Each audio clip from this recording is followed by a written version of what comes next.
responsibility, that authority and mandate. Where in Article 7 of the Philippine Constitution, which is the grant of legislative power, can this committee arrogate upon itself that particular mandate? I would like that question to be answered, Mr. Chair. Thank you, Congressman Marcoleta.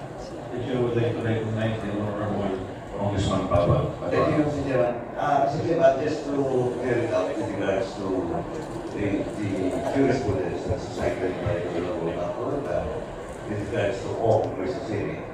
That is true. Now that the resolution of the Supreme Court tables legal on, but that is a question of due process because legal on was that time was citing contempt. Now question the case of Mr. Chair, I direct the question to you. I have not yet finished my manifestation of answer the query of Honorable Marcoleta. Mr. Chairman. Mr. Chair, was very honorable. Congressman Marcoleta would like to recognize. Mr. Chairman, I have The question was addressed to the chair. In respect to the chair, I'd like the chair to answer. This is a constitutional issue. Congressman Marcoleta, let me first recognize Congressman Pablo. Before you answer, before you recognize him, you are out of order. I deserve, Mr. Chair, an answer. 1 minute suspension of the cable, Chair.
May I proceed, Mr. Chair?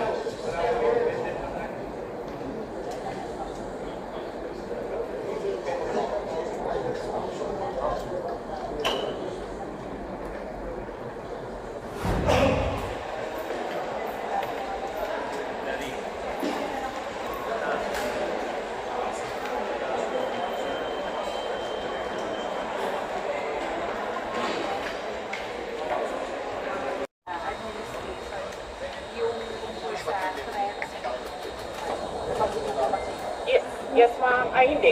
Hindi pa, ma'am. Nag-complain ako noon, if you can remember, in the media, and then they dismissed if everything is well documented with documents and videos. And nagsabi ang NSC na national security concern ang threat sa president, pero apparently they really do not consider the threat to the vice president as anything of a concern. So, what kind of country is this? Hindi ba kaparte ng gobyerno ang vice president? Hindi ba ako binoto ng mga tao? Hindi ba ako ang vice president ng buong Pilipinas, ng lahat ng mga Pilipino? Are you taking legal action po, ma'am? Ma'am, I do not expect fairness from this government. Really, truly. That is the reason why I'm putting with court cases. We do not expect fairness. Imagine mo, saan ka nakahanap? Na-admit na yung tao sa hospital, bigla na lang papasok, discharge na siya in less than an hour. Saan ang hustisya dyan? Saan ang hustisya dito? Sa bayan. Last two questions.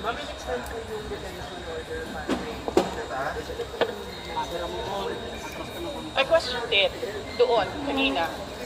Pinapahirapan pa nila ako. Ano sinabi nila? Dinetain nila yung tao dahil sa due process. Dahil, ano ba yung sinabi niya? Walang due process ang pagpapatanggal kay Gloria Mercado at iba pang officials ng Department of Education. Ano sinabi ko kanina? The position of a USEC and ASEC is a position of trust and confidence by the appointing authority. Ngayon, ang appointing authority ng USEC at ASEC ng DepEd is the President of the Republic of the Philippines.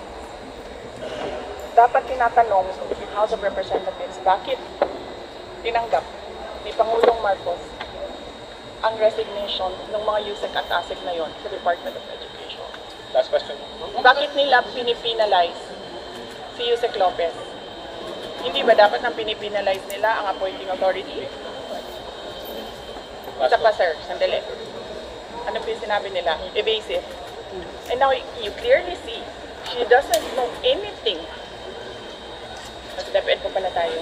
Pero pagdating natin sa OVP, kikita ninyo, she doesn't know anything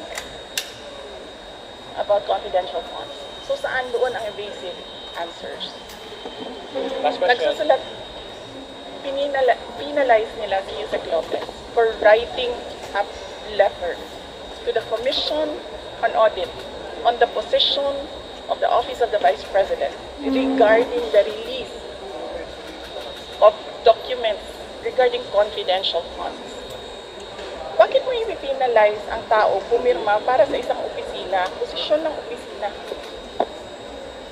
Saan ang justisya dito? And ano sinabi nila kanina? Diba? Apparently, hindi nila alam ang batas. Ano sabi nila? Questionin mo na lang sa korte. Saan kami pupunta? Sa mga ginagawa sa amin. Mismong komite, alam na nilang mali yung ginagawa nila. Sabihin lang sa amin, pumunta ka sa korte. Napakadali na sabihin nila, okay,